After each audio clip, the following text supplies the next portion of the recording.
திருச்சியில் இன்று காலை மனித கழிவுகளை அப்புறப்படுத்தும் பணியில் எந்த பாதுகாப்பு உபகரணங்களும் இன்றி தொழிலாளர்கள் ஈடுபட்டுள்ளனர்.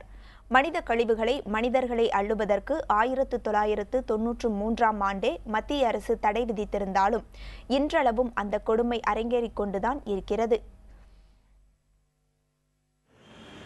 திருச்சி மாநகராட்சிக்கு பின்புறம் உள்ள பீமர் நகர் பகுதியில் கழிவுகளை அகற்றும் பணியில் 3 துப்புரவு பணியாளர்கள் ஈடுபட்டிருந்தனர்.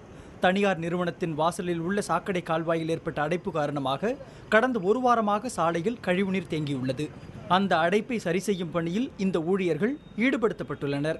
மனித கழிவுகளை மனிதர்களே அள்ளுவது சட்டப்படி குற்றம் என்றாலும் இந்த நிலை இன்னும் நீடித்து கொண்டுதான் இருக்கிறது. நாங்கள் தனியார் ஆள் நாங்கள் காசு கொடுத்தா வேலை பார்ப்போம். இந்த மாதிரி சாக்கடைங்க வர்றது வேலை வர்றது போகிறதெல்லாம் செய்வோம். அதனால் கூப்பிட்டு சொன்னாங்க, இந்த மாதிரி சாக்கடை அடித்து ரோட்டில் போயிட்டுருக்கு, நாறிகிட்ருக்கு, நீங்கள் கொஞ்சம் பார்த்து கொடுங்க அப்படின்னாங்க. அதனால் நாங்கள் பார்த்துக்கிட்டு இருக்கோம். வேலை சொன்னால் வேலை செய்வாங்க.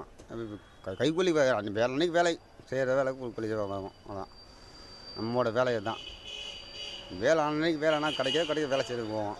இதான் அடுப்போம், எல்லா வேலையும் செய்வோம். நாங்கள் செய்வோம். பொதுவாக பாத்ரூம் கிளீன் பண்ணுறது, ரெட்டிங் கிளீன் பண்ணுறது, எல்லா வேலையும் செய்வோம் போவோம்.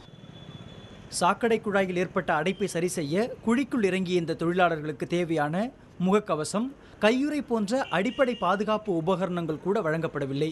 தனியார் மூலமாக பணியமர்த்தப்படுபவர்கள் மட்டுமின்றி மாநகராட்சியில் பணியாற்றுபவர்களின் நிலையும் இப்படியே தான் உள்ளதாக கூறுகிறார்கள் சமூக ஆர்வலர்கள்.